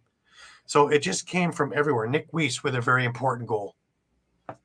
But on the Seals side, Rob Hellier with a pair of goals near the end of the half there. But Dylan Watson with a couple of important goals. He's really come into his own and really taken it by the horns. Ben McIntosh feeling it out now, 2 goals and an assist. Zach Courier, 3 goals, 2 assists in the night here, including the game time one, that important one. Of course, Westberg, 5 goals and an assist. And there you go. Now, one thing of note, Matt Spanger went down in the second half with a non-contact injury. Hoping it's not the knees. I texted with him this morning. Still waiting to know what's what. He's in good spirits though, so let's hope that was just a stinger and he can get himself back, because this happened last year and he got himself in fantastic shape. Has really been a great contributor throughout everything this year and would be a huge miss. Mike! Oh, he's starting the trash talk already. Oh, Mike.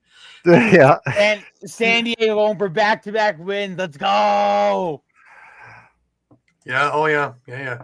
The parade is already set for just outside of Pechanga. But, wow, they played a great game. San Diego played probably the best game, most complete game that they've played of the season. And Origlieri looked terrific and made a couple of just absolutely crazy saves. 39 saves on the night. Matt Vince, 42 saves on the night after a really tough night against Toronto. So, is Matt Vince too old to play? Yeah. We should all play that bad, right? Yeah. But again, on the face-off dot, Connor Farrell, 19 of 31. The power plays, 13 penalties in this game. 2 for 6 for San Diego, 4 for 7 for Buffalo. It didn't bite them too badly, San Diego, but against Buffalo, they can't be taking these penalties next week because you're going to get a rested Buffalo team that's going out there. And you're going to let them that many power plays? That's not going to bode well. So, anyways, Buffalo has their first lot. There is no undefeated teams in the league. You know what? I find that teams are more dangerous after they have their first loss because they don't have that pressure of trying to, they're trying to equal the 93 Buffalo Bandits in the Mill League who went 22 or 23 games without a loss through 3 seasons, something like that, before they had that loss against Boston, that memorable Rich Kilgore hit. But now that pressure's off. They don't have to worry about that. Now they just have to worry about, finishing off first, making sure they have home advantage, and worry about three-peating. And like I said on the broadcast, it's almost going to be a shame if they don't. They are such a complete team. But their emotions get the best of them still. They've talked about it in press conferences that they have to be better on the penalties. And each game, it's the same thing. Their emotions get the best of them, especially in heated up things like a San Diego or especially Toronto. And dumb penalties are aplenty. So if they can, they're already notorious for being mean. If they can do mean and clean, they're going to be in business. Because you'd hate to see them trip up in one game in the playoffs in a one-and-done scenario in round 1 and, have 18 penalties or something like that because they got the best of them. And all of a sudden, they're down and losing. That would be a head-scratcher of head-scratchers. So let's see how that all comes out. Let's go over to SaskTel, and Shawn left most of his car there. I tried to. Yeah. And you had Rylan Hartley in net, and it was all the makings of a really big game. And it was for Saskatchewan. Yeah, Jackson Churchy scored 4 to lead Russ to a huge win. Field scores 3 in the loss. Yeah, I was going to say Buffalo may be 7-1, but there's a team with 8 wins right now, and that's Saskatchewan. And just 33 goals between the Saskatchewan offense in 2 games. Yeah, and we've always been talking about Saskatchewan's power play. How it struggled. It went 3 for 4. So they're clicking. And coming in that game, Rochester actually came out with a 5-3 lead after the first quarter. You're probably thinking, oh boy. Saskatchewan's gassed. Here we go. To start the second quarter, 6 straight goals by the Rush. Shanks, Kostiuk with the transition goal. Remember that Clark Walter guy we talked about that was sitting last week or the game before? Yeah. He had 3 of those. And then this is the interesting one for me. Keegan Bell. So he can play defense. He can score. And he can throw on the goaltending gear too once in a while. So just in case. Yeah, so I don't know if you want to call that a goalie goal or not, but we'll put it out there. Army knives, away. Yeah. So that puts the Rush up 9-5. Carfields comes with a power play goal to make it 9-6 at the half. And again, the Rush just keep coming. Shanks with a couple more in the third. Church and Mans. Rochester got Matt Gilray and Graydon Hogg with goals as the Rush led 13-8. And again, no Shanks. You can't say enough of that guy. For Derek to bring him in, and he said for a long time, obviously he has that new Shanks through Whitby, and he said he's been wanting him for a long time, and you see why, and especially the chemistry he's got with this team already. Mm-hmm. Church, Mike Messenger with Workman's goal, wins the draw, just a spin room move around the defender and just buries it. Just his pure power that he has. And then Churchy with a power play goal to end it in 17-9. And yeah, like Rush now sit 8-2. And like we say, March 1st, that game against Buffalo could be huge. I think that's the game circled for the year, because I think that's our, I don't want to jump ahead of myself, but from what I'm seeing, that's our final. Well, and that's the thing. Like, hands up, who saw the Rush at 8-2 at this point? I mean, we knew they were going to be a decent. They were in my top 5, in my or before the season when we picked our playoff teams. But I didn't see this. Not this this soon for them to be this honed, and they can do everything. They can play defense. They can score. They've proven it. They can shut down teams altogether. They did that earlier in the year. They can win the close ones. They can win the overtime ones. Now they're starting to win the blowouts. That's when they get scary. Yeah. Because the only other team that I know they can do that in the league right now is named the Bandits. So, and you really look at those 2 losses. I mean, it was the overtime loss against Philadelphia. Again, you don't want to make excuses, but you didn't have Church and you didn't have Shanks. And even then, you pushed Philadelphia winged over a good Wings team to overtime. And the other one was the Toronto game, a healthy Toronto team and you just had really one bad quarter. I still think that this Rochester team is much better than they're playing. And I can't put my finger on why they aren't playing well and playing as a team. I just can't figure it out. I look at the talent there. And it just drives me insane that, and they got guys back, you got Biles back, you got all the other guys back, and, you have Hartley back in net. And it just doesn't make sense to me that they have such breakdowns on defense for long periods of time. Yeah. But the one thing that they did bolster up was their transition and their defense over the offseason, and that's collapsing. But they're not getting the scoring out of these guys who are, bona fide superstars as well. And, you look at it, Thomas McConvey had no goals. None. Yeah. Lance Green shot right down. Connor Fields had 3. But, you need that. Curtis Knight, no goals.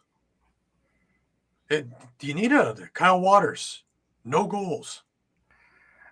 And you brought in Sisselberger. You went basically 50 for 50, like his 15-15 at the faceoff draw. And Derek Keenan said that Nassau should be back next week. Right. So can you imagine this offense now plus your winning draws? Yeah, your faceoff guy is back too. So that's another thing.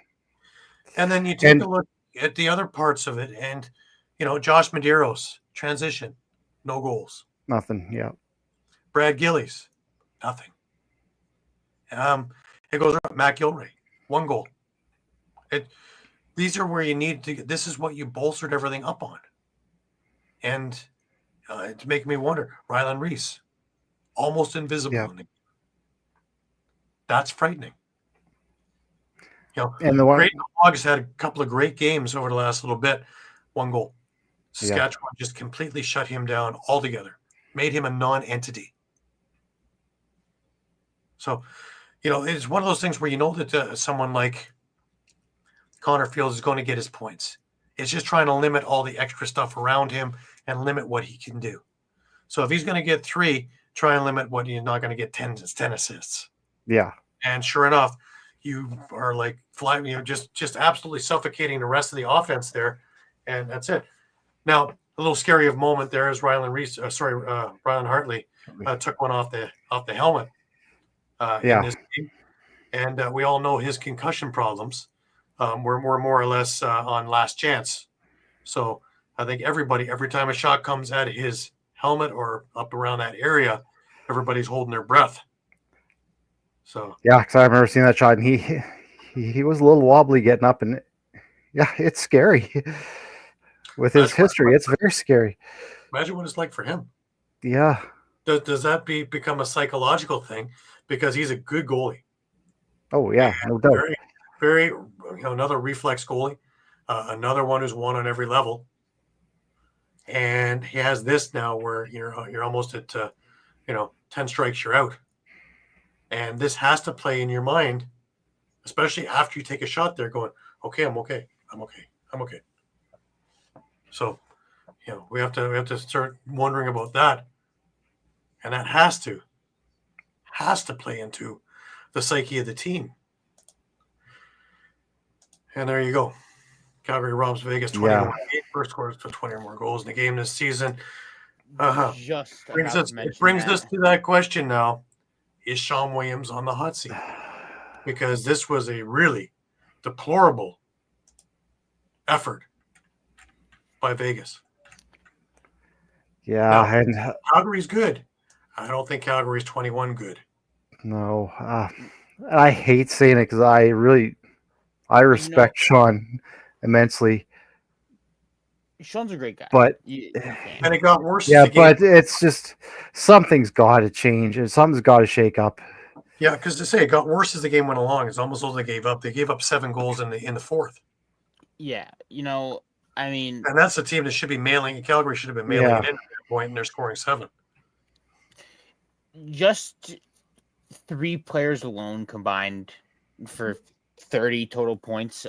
Tyler Pace with 2 goals and 9 assists, adding 11. Dane Doby, my nightmare vision. Still, I see it's now Dane Doby and Jeff Teat, which sucks. Doby 6 goals, 4 assists for 10 points, and then Jesse King adds 3 goals and 7 assists for 10 points. For 3 just combining 5 goals for Hayden Dixon for another 6 right there. Yeah, I mean those 4 combining for nearly 40 points. It's insane. Yeah. A penalty laden game. But like Gary said, like Calgary's a very good team, but they're a 21 goal team. I don't see it. Like Calgary had 10 power plays in this game. They went 6 for 10 on the power play. Mind you, they gave up 7 power play. They gave up 3 goals on the power play. 3 for 7 was Vegas. But yeah, how do you give up 10? You're not doing well, and you give up 10 power plays. We go back to the last Las Vegas game, right? They had 4 power play goals and 8 total goals, 4 of them on the power play. Tonight you have 3 goals on the power play for 8. Again, like where's your 5-on-5 scoring? 30 penalty minutes. You are giving up half of your game in the penalty box. You're going to win games? How? Yeah. How? Against any self-respecting team.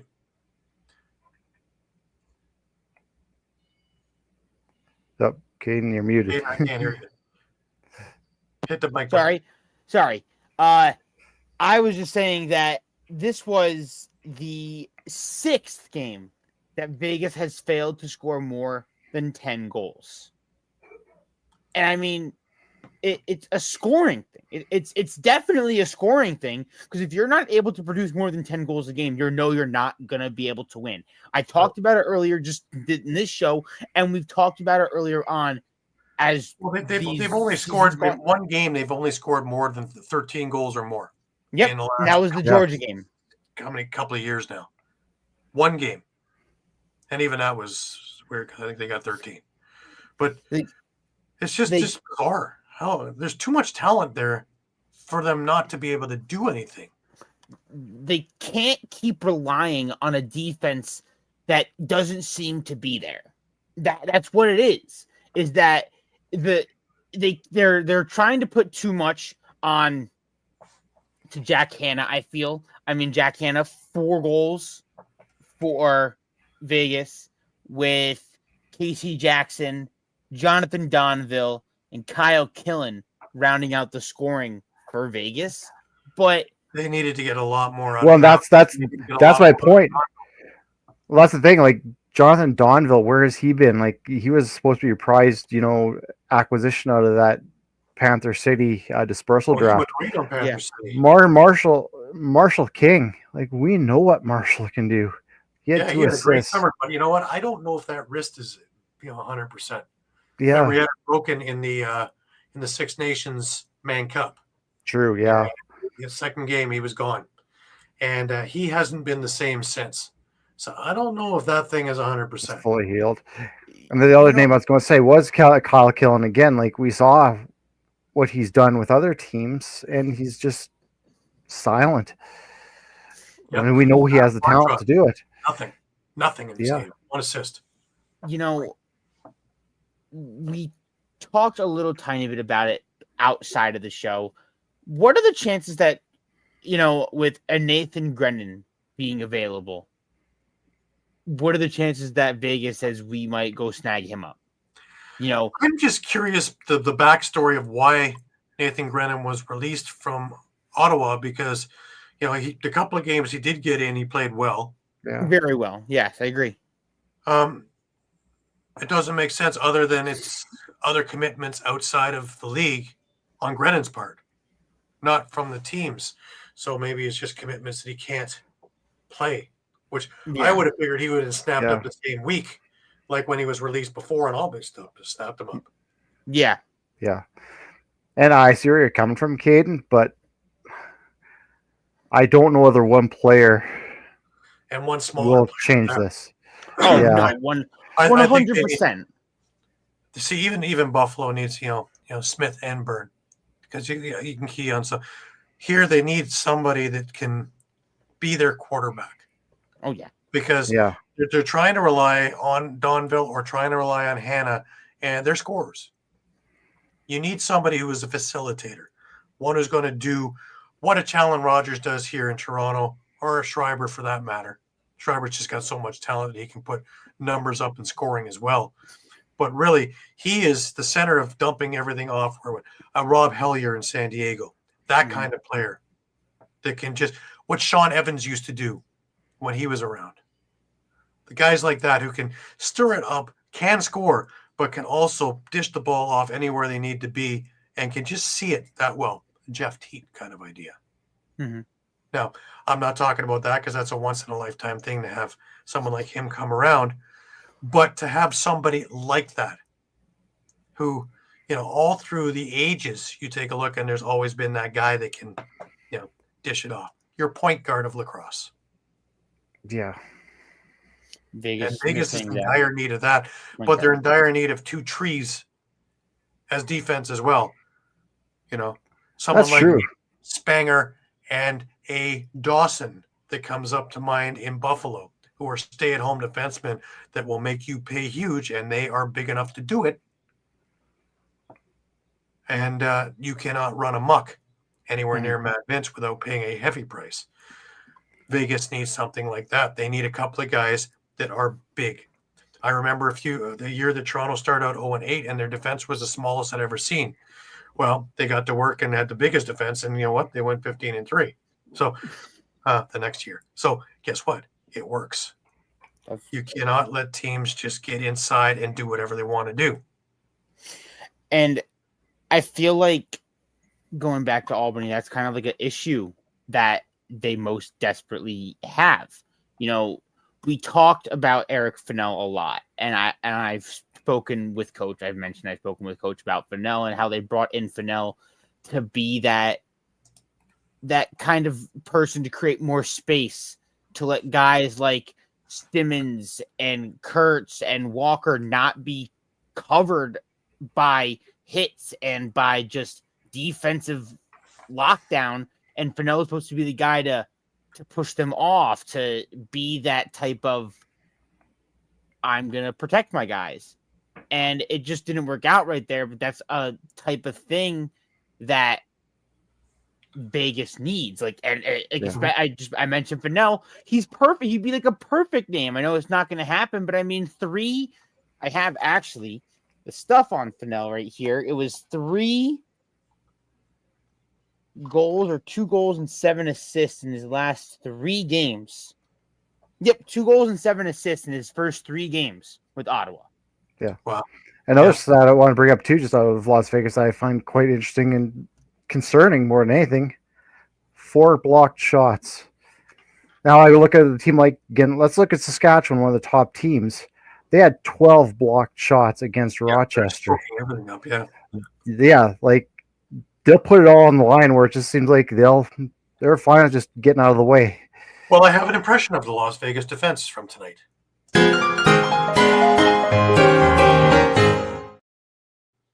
That's for you, Mike. And we have no idea. The Sioux. The Sumi dog, man. We love him. But yeah, they need, something needs to happen there, and it needs to happen quickly, because otherwise, well, that first round pick is coming to Toronto. Don't trade it, Jimmy. Yeah, you're fine with this, aren't you, Gary? You want to trade it? Don't trade it, yeah. You want to trade it to Albany? Oh, I guess Alex Simmons would look good in a Rock uniform. I'll give. Gary. He's too young. I'll give you a crisp high 5 for it. We've done worse. That's a crisp, solid high 5 I'm offering for that person. I don't. Those don't come around often. True, very true. But needless to say, that is the week that was. Next week we got a pretty busy one too, and some interesting games in there, right, guys? We've talked about a few of them. But week 13 has got Halifax and Ottawa Friday night, Vegas and Colorado. Another one. That's another ugly game. I can feel it. I can feel it. Saskatchewan is playing in Vancouver Friday night. Saturday night is bobblehead night in Toronto. That just means everybody in Toronto is going to be agreeing with each other. Yep. Brad Cree bobblehead night. Georgia's in town. Well, there's enough guys that live here that Georgia's staying here. Philadelphia, Albany. That's the game we have circled for the Caden Pat Battle Royale. Rochester is in Calgary. Another interesting one. That could be a good one. And then, of course, the 10 o'clock to do in San Diego is the Buffalo Band face the San Diego Seals. Do you think Buffalo's going to have a chip on their shoulder in that one? Oh, my gosh. I do not want to be the Seals going in that one. That it wouldn't surprise me if they fly out on Wednesday. And just make sure they have the time zone ready. They'll probably fly out on Thursday and shoot arounds on Friday. But just, that they're going to be rested and chomping at the bit. And, yeah. 100%. I just hope Matt Spanger is good and can make the trip. So that's the only the one thing that I had said with them, and the one thing we talked about again on the interview, and one thing I talked with the Bandits guys is the litmus test is 12 games in 10 weeks with no buys to stay healthy. Who cares about wins and losses? You guys are going into playoffs. There's no two ways about that. You're just too talented. But healthy. You don't want to have 2 or 3 or 4 injuries limping into the playoffs and not have the team that is just absolutely wiped up the league in the first half of the season be there, not there in the second half. So, to do things smart, to use their practice squad, get some guys some rest in there. So, figure it when they start playing guys like Vegas and things like that. You're going to see maybe even Orleman in net. Maybe Vince, he'll be kicking and screaming because he doesn't want to give up a minute of action. That's just the guy he is. He's a competitor, right? He is. That's how they are. And like I said, when I saw him 2 weeks ago or a week ago, that loosey goosey, dancing away, looked healthy as a horse, just dancing through warm-ups, dancing through shoot around, just not a care in the world. And come game time, just completely dialed in. Even when they're down by a few, just his saves in the Toronto game in the second half had that not get away from Buffalo enough so they could chip away and eventually win. Same thing with San Diego. His saves in those middle quarters is what gave Buffalo the opportunity. Granted, things didn't go right at the end for them, but he gave them the opportunity to steal that game too. Both games should have been, losses because of the way they started. Both games, he gave them the opportunity to get back in the games, shut the door altogether. And when you have that, as well as a potent offense, transition, and mean defense, that's, I don't care who you're talking about. And, if you're cheering for Buffalo or not cheering for Buffalo, you just have to pay respect to the team that Dietrich and Tavares have put on the floor that are that deep this far into it. Remember, and I've said it a few times, is Matt Vince is about to make history. More so. History was three-peating. Real history that I don't think will ever be beaten is to three-peat with two separate teams. Yeah. He's also going to be a part of the first three-peat in American sports history since the Lakers. Chiefs. He did it with Rochester. Oh, yep. Then he did do it with Rochester. My bad. No one. I keep forgetting that no one ever mentions that. They'll just do it again then. Yeah. I mean, what are the chances he's going to win? And what's 6 in a row. And I was going to say, and what's the chance of him winning another Goaltender of the Year award? Like, what would that be now? Well, he's had a couple of these games where the goals against are going up there, but his importance to that team might put him in the conversation. But there are, other. Don't get me wrong. I think Higgins is actually in for that one right. Sorry. Yeah, no, I don't. I disagree with you, but he's in the conversation, right? And I mean, how many? Caden's loving it. I'm picking on Pat and not him today. Yeah. Finally, I get a day off. Pat, if you have anything to argue, just throw up the sue me dog. Yeah, we have the answer for you, Pat. But yeah, just a reminder to everybody that we are on Facebook, we are on Instagram, we are on Twitter, X, we're on Thread, we are on YouTube, as well as on www.streampunkentertainment.com in the lacrosse section. You can also find all kinds of things on the YouTube page and all across all the time. You can find retro games. You can find our library of shows so that you can find a stat that one of us may have put out from earlier, or some of the stuff that we're talking about that we're referring to. You can find fights. You can find retro games dating all the way back to 1987, all the way up through about 2010 or 11, with many of your favorite teams still there, and a lot of the guys who are behind the bench in their heyday. So I love watching them. A couple of games coming up this week. Should be up and running on our YouTube page again early on in next week. So more coming still. I still have probably 30 or 40 of Bill Fox's tapes to go through and get them converted and moved. So still lots of games. There are some also from Summer Ball I've noticed in there. So there's going to be some interesting ones there too. And some junior too. So it'd be interesting when I convert those things too. So that's going to be an interesting mix of all kinds of things. And they're far enough back that those junior ones will be guys that are very, very household names now, especially if they're Minto Cup games. So anyways, we're into last words. Caden, let's start with you. Last words. So my last words don't involve lacrosse. For the one and only time, my last words will be involved with hockey. Free the bird, baby! Free the birdie! That's all I gotta say. Raw eagle noises, American flag, what's a kilometer, all those. Free the bird. Free the bird. Awesome. Shawn, last words to you? I mean, you guys are just moaning and groaning about all these losses. Life's good out here in Saskatchewan, guys. First team to 8 points or 8 wins and battling for first place. I'm not arguing. And I mean, tough test against Vancouver next week, but if they keep playing the way they're playing, they got a good shot. Yeah, like I say, the Bandit game in 2 weeks' time is the one I've circled on my calendar because I think that one's going to be just an absolute.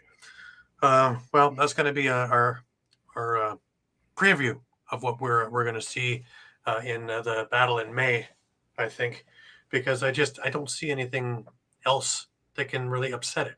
And both teams are so deep and working so well and have that magic word, chemistry. Interesting. Well, I go with Rich Lisk likes to say, it's character, not characters, and that is a major thing. Yeah. So, me personally, I'm just looking to get a bobblehead. Add to the collection. Just something else around the house about to get there. But it's just a fun time, and for a 5,000 seat arena, it's certainly with low ceilings, as you know, in SaskTel with low ceilings and in Rochester, low ceiling, it makes a lot of noise. So it really is nice to have those instead of Scotiabank, which is half empty or half full, depending how you want to look at it, or even in Hamilton where you're getting 10 or 11,000, which is a loud place, but not to the noise that this place can make because of the low ceilings. So it is a pleasure to have that. The parking nightmare to get out of there is a whole other animal. So I like to bring a book with me to, I can get through halfway of War and Peace before, unless I get really aggressive and meet my neighbor. Brings out some of the best in people after a game and a few pops, and in they go into, everybody thinks they're stock car racing. The one who's smiling the most there is Caden. It's the U.S. I haven't had to deal with that yet. Only just snowstorm driving where I literally couldn't see. Well, you should have been here today. Yeah. It's been a great week. In the last week, we've had a 20 centimeter drop. We've had a 25 centimeter drop. We had 10 yesterday and 25 or 30 today. So, it's been lovely. It's wonderful. Absolutely. And I love the parking situation. Your thing, you got that above ground, covered garage. Oh, yeah. That's great, man. Whatever hell happens outside, I don't have to brush my car off. Yeah, I mean, I took that opportunity. I knew the storm was coming to avoid it, and then getting out. The issue is always getting out, especially in that weird area of coming out of the parking garage on the bottom floor, and then trying to go past the arena and passing Dyson out there. I'm just like, please don't walk in front of my car. I don't want to be the reason that our number 1 overall pick was hit by a car. True. And, of course, it's a weird downtown there. There's a few places to go after the game, but not many. Yeah. Especially right across the street. Well, the next time I'm there, Caden will be taking me there. So, I know the places. I only knew my hotel, so I drove as quickly as I could back there so I could, find parking there and be able to, sit in the sports bar, which was also a sponsor of the Wolves. So it worked out very well. Shout out, Pearl's Fried Chicken right down the street from MVP Arena. Some of the best food I've ever had. Some of the best food. I'll say that. I've never had a bad meal there in Albany. I'll give them that much for sure. Once again, we are on every Sunday night at 8 p.m. Please check us out during the week on all of our social media. Remember, come back 3, 4, 5 times a day because the news is always changing. And like we kept saying on the Buffalo interview, like I like to call us, we are the Costco of lacrosse. We are your one-stop shop for everything lacrosse that you ever need. So you don't need to go anywhere else. We have you covered. And as soon as we know, we let you know. And we have tentacles everywhere to get the news as quickly as we can for you. So, for Caden Balint over in Albany, for Shawn Slaght over in Moose Jaw, welcome back to Moose Jaw. I'm Gary Groob in a very snowy Toronto, wishing you the best of weeks. Remember, keep your sticks high and keep your spirits higher. And until we meet again next Sunday at 8 p.m., have a great week, everybody. Take care.